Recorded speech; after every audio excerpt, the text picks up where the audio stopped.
আমি কেক করি ঠিকই আছে, কিন্তু আমি না কাউকে কোনোদিন ফ্রিতে কেক দিই না। আর আমার বাপিকে বা মাকে বা দিদিকে আমি যারই জন্মদিনে কেক করি আমি টাকা নিই নি। আমি সত্যিই টাকা নিই নি, মানে এটা আমার ব্যবসা, আমি কেন সবাইকে ফ্রিতে দেবো?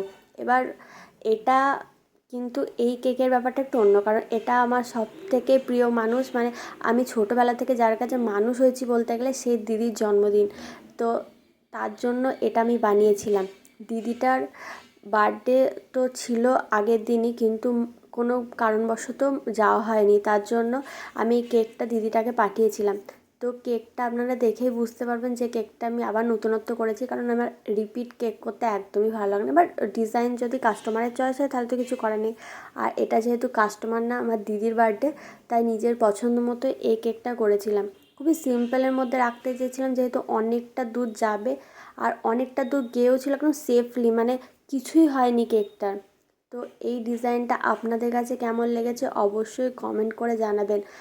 আর যদি ভালো লেগে থাকে লাইক, কমেন্ট, শেয়ার, সাবস্ক্রাইব করতে একদমই ভুলবেন না। আর একটা কথা, যারা দুধ থেকে নেবেন না কেকগুলো, অবশ্যই 2 দিন আগে অবশ্যই কনফার্মটা করে দেবেন কেকটার।